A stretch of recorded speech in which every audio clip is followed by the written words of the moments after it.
All right, our first guest is a national championship quarterback, also a darn good football analyst there at ESPN. Greg McElroy joining us here on Up to the Second College Football. Greg, welcome to the show.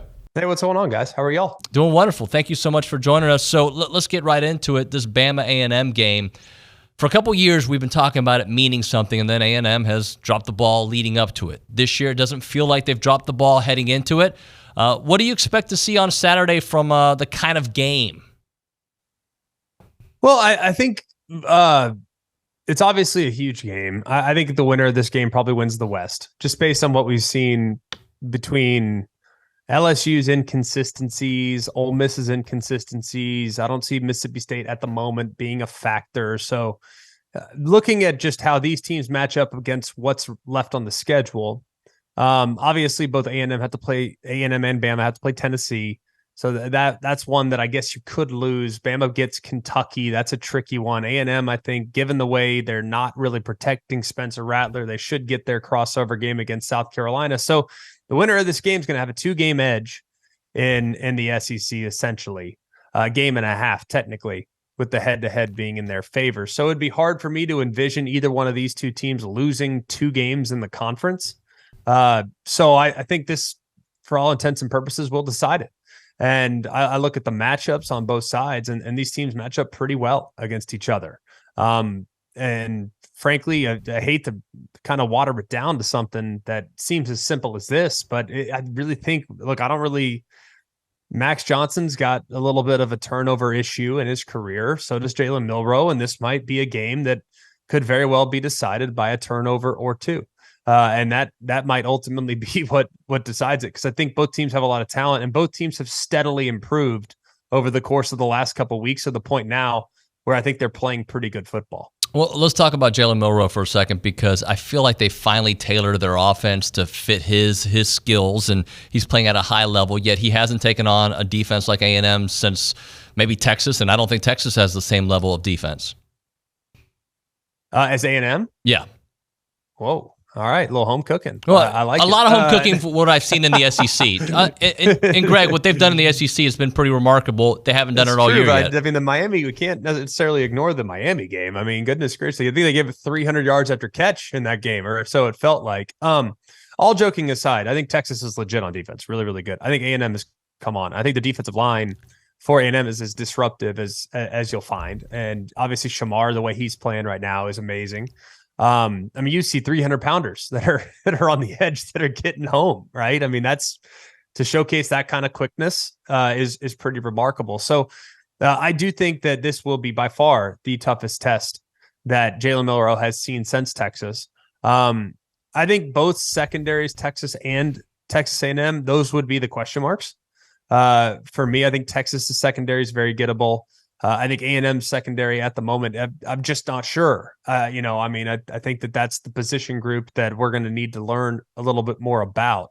But I think Milroe has progressed. They have tailored the offense a little bit to his skill set, a little more design quarterback run. He's been a little bit more decisive. Hey, if it's not there, just go get north and south.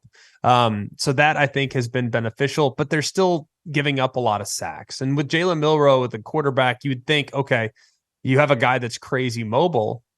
But sometimes that mobility can hurt you as far as sack numbers are concerned, because Jalen Milroe always believes he can make a play. You know what I mean? Like, he always believes he can make the guy miss and potentially turn what would be a negative play that would result in an 8-yard loss into maybe a 60-yard touchdown run. I mean, he really believes that every single time he drops back, which is totally understandable. The guy makes a lot of plays throughout the game. But there are times, too, where he holds the ball probably a little too long. There are times where he probably tries to create a little bit too much as opposed to just cutting his losses. And against this group in particular, I just don't think you can take those risks. And while you don't want to take away from his playmaking ability, you have to kind of understand, all right, hey, on this play, they won. And just dirt it, throw it away, try to buy time. If someone uncovers, great. If not, throw it in the stands, what have you. So I think that's going to be a real interesting aspect of this game, is just how quickly does Jalen Milroe cut his losses, because there's going to be moments in the game, probably 6 or 7, maybe more, where A&M's defensive line just flat out wins. I mean, they're just that good. So learning to understand and learning how to play the next play, I think, is really important. Just getting a 2nd and 10 as opposed to trying to do too much. And now you're in 2nd and 18. I'm glad you brought the Miami game because it is part of the story this year, right? And that's, I think, the confusing part is we see what this defense has done in SEC play, and then that Miami game does stick out. What has been different in your eyes, you think? Is it just clicking potentially? I think it's clicking a little bit. I also think it's level of competition, with all due respect to both Arkansas and Auburn. I don't think either of those two teams are near the top 25, nor should they be. Whereas I think Miami, you can make a strong case right now with how they're playing. That's a top 12, top 15 football team at the very worst. So I think level of competition has a lot to do with it. And I think, too, I look at just how Miami attacked with their own defense against Connor Wigman. I mean, Connor Wigman went through a war that day. So I think it was just one of those days where that was Miami's announcing of, hey, we're back, right? That was a big game for them. Not that dissimilar to what Texas did in Tuscaloosa. It was just a big opportunity for them to go out and say, hey, man, last year was an anomaly year under Mario Cristobal. We now are a different team. We're a different group of players. We have different skill set, a different ceiling. So it was kind of a perfect storm. But they also have really talented weapons, and they have a really good quarterback that will chop you up and will get guys opportunities because of his accuracy to run after catch. So I thought he played really well in the game, and I wouldn't anticipate that type of passing performance from Jalen Milroe. It's just not who he is. And at the moment, Bama has good weapons for sure. This will be a difficult challenge, I think, for A&M in the back end to match up with Amari Niblack, in particular, the tight end who's really come on strong. The other weapons right now, some guys have kind of appeared and disappeared as the season's gone along, whether it's Jermaine Burton or Bond or some of the other guys. It's just the 1 week it's like, all right, he's the go-to guy. And then next week he doesn't have any targets. It's been kind of odd with their distribution.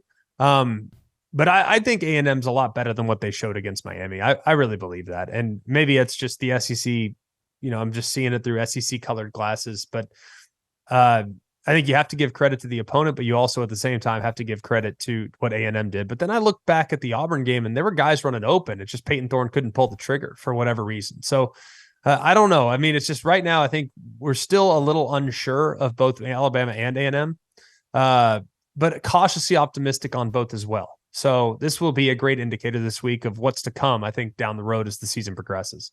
Greg, let's talk about a team that's not the same team as last year, Oklahoma. They get Texas, obviously, this weekend, Red River Shootout rivalry. And I don't know what to expect because last year was such a different game in this series. What do you expect to see this weekend? Well, we called it last year, and it was, I've been to probably 10 or 11 Red River Shootouts, Red River games, Red River rivalries, whatever it is that we called it up to this point. Now it's the rivalry. But I've never seen, it that one-sided. We've seen some blowouts, and I think I remember watching Vince Young in his first start in the Red River game. He had one big play, and other than that, he just got destroyed. So we've seen it be one-sided in the past, but never to the extent in which it was last year. Last year was an impossible recipe. I mean, Davis Bevel, the quarterback for Oklahoma, had no chance whatsoever. Dylan Gabriel warmed up and obviously didn't play in the game, was hurt the week prior. So when your quarterback's out, it just takes the wind out of the balloon immediately. So I don't think last year was necessarily an indicator of how this year is going to go. I've already referenced that I think Texas's secondary is a bit suspect. I think they're excellent along the defensive line. I think their linebackers are really, really good. So their front seven is really good. They can go with anybody in the front seven defensively. But the secondary, the safeties in particular, I think they're great run players, but are they a liability in coverage is something that I'm still trying to figure out. And Oklahoma's going to get guys running with speed on safeties. And if they can do that, I think they can create and manufacture some big plays. Kansas torched them on one last week. Bama got them a couple times on deep balls. I think they are susceptible. The problem is you got to block them. And that will be, I think, a tough task for the Oklahoma offensive line. On the other side of the coin, Oklahoma's improved, I think, quite a bit defensively. I was talking to Cole Kulik about this today. He's not as convinced that they have taken enough strides on that side of the ball to slow down Texas. I think they have. I think they're significantly better on that side of the ball in the front seven defensively. We've seen Texas get going a little bit in the run game the last couple of weeks. Jonathan Brooks is really coming on. obviously against Kansas was dealt, kind of play with one arm tied behind their back without their quarterback. So maybe not a great indicator. I don't think Jonathan Brooks is going to go for 200 plus against Oklahoma, but I'd be surprised if he doesn't flirt with 100. And then it's really ultimately going to come down to whether or not that those secondary players can kind of match up guy for guy, because they're going to get one-on-ones. And you got to hope that either Quinn Ewers gets pressured and that forces him to become inaccurate, or he misses, which not great to rely and to expect on those two things, but they're going to score some points. So I think it'll be a high-scoring affair. But I think Oklahoma will keep it real close. I mean, real close. I think this thing's going to come down to the wire. Greg, I don't love this matchup for LSU going to Missouri, especially the way they're throwing the ball and the way LSU's having some struggles. It's an early game as well. Just how about that game? How's that going to play out? Yeah, it's a really tough game to kind of pick. It'll be a weird atmosphere for LSU. Don't ever like when they play at 11 a.m. local. It's just odd.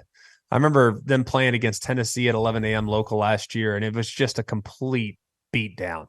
I don't anticipate that type of performance, obviously. I think this LSU team is too good offensively to lay an egg that looked anywhere near like it looked last year against Tennessee. But the real key is, man, LSU's defense is just not playing well. I mean, even some of their best players are not playing well. I mean, Mekhi Wingo is a transfer from Missouri, and he was all-world the first game of the year and all throughout last year, and he's been a little up and down. Mason Smith coming back from the injury, defensive tackle, he's been a little up and down. Harold Perkins is a star. He's great, but there's only so much he can do when the defensive backs are so gettable. I mean, if you look at the plan from Ole Miss, there were some things that were new in the run game, but their passing game and the concepts that they were rolling out there, it's not like Lane Kiffin had reinvented the wheel. I mean, these were pretty simple plays. I mean, basic plays, and the secondary players just couldn't tackle. And if you can't tackle against Ole Miss's wideouts, what's Luther Burden going to do to you? I mean, he's great with run after catch, and the way that they're connecting on some of the deep balls. I mean, you can't play him tight because he'll throw it over your head. You can't play him soft because he'll throw it underneath you and make you miss. So I think Missouri is a really solid football team, deservingly being ranked in the top 25 now.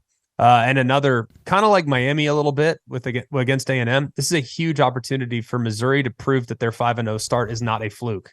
People now are pointing back to, well, if you look at Kansas State, and Kansas State had this going, Kansas State had that going, and didn't capture the nation's attention the way I think a win over LSU would capture the nation's attention. So this is a huge opportunity for Missouri, and one where LSU is going to have to pick themselves up, because it's going to be a tough spot for them, I think. Greg, let's close out with this one. Kentucky and Georgia. Georgia has not looked like the Georgia team that we're used to seeing. Kentucky finally got it going with Ray Davis. From a Georgia perspective, that's okay. They're 5-0. I feel like they will get better. Is that a fair assessment? Yeah, I think they're a group that will get better over time. I think they're really good on defense still. I know people will look back to the Auburn game, but I look at two of Auburn's touchdowns. They had to turn over on the 48-yard line. Auburn did some good things in the ball game, I thought. Perimeter run game is something that I think is still an area where they might need to address at some point. This is just a crazy aggressive defense. They're so aggressive and just pin their ears back and penetrate and just do so much in the front seven. Their safeties are so involved. I think if you want to beat Georgia, I think you have to throw it over their heads. I mean, that's I think how you do it is you have to commit to the run enough to get those safeties involved and then win some one-on-ones on the outside. That's the recipe. Now you got to have the guys to be able to do that. And I do think Kentucky has excellent weapons. But to assume that Ray Davis is going to go for 280 against Georgia, I just don't see it. I know Auburn ran for, I think, 218, and that was the most yards given up by a Georgia team against the run in a really long time. But Peyton Thorne accounted for 92 of those, 61 on one play. So quarterback zone read, quarterback scramble is something that I think you can maybe get them on because just how aggressive they are. But at the same time, I mean, Devin Leary is not really a runner. I mean, he can run, but it's not really who he is. It's similar to Peyton Thorne in that regard. Like Peyton Thorne can run, but no one would consider him to be a runner. So that I think will be important. I think Devin Leary's got to do a great job hitting balls downfield. Already kind of referenced that. Their wide receivers do a great job winning one-on-ones. Already referenced that. And I think they have to do a really good job on the perimeter and making sure they don't allow yards after catch. I mean, Brock Bowers had a bunch of yards after catch last week. He's great with the ball in his hands. They like to run those little short screens and then get their big bodies in space, moving with a full head of steam. Kentucky does a great job tackling at the second, third levels. They're going to have to be their best in those areas. And then I think Georgia's run game is very human this year, which is not normal. We're not used to seeing that. I think they're very human, though. I think Edwards is a good back, and Dylan Bell has had some bright moments, obviously moving over from wide receiver. But this is going to have to be a team that beats you through the air. And Carson Beck's been really good. I saw people saying that Carson Beck, man, he's not it. He's not the answer. That's not what I saw in the Auburn game. He missed one throw and then had another throw that was intercepted when you would think that Marcus Rosemy-Jacksaint would not get beat across his face on an in-breaking route to allow the safety to intercept it. So I think Carson Beck's playing really good football right now. Been very impressed with him. So if he keeps going as he's going, then this offense, I think, will only get better as the season moves along. So I think it's obviously a tough matchup for Kentucky, but they're physical enough to hold up. And if their offensive line plays the way they played last week, they definitely have a chance down there in Athens. Greg, I love your work, man. Thanks so much for making some time. Absolutely, buddy. Thanks for having me.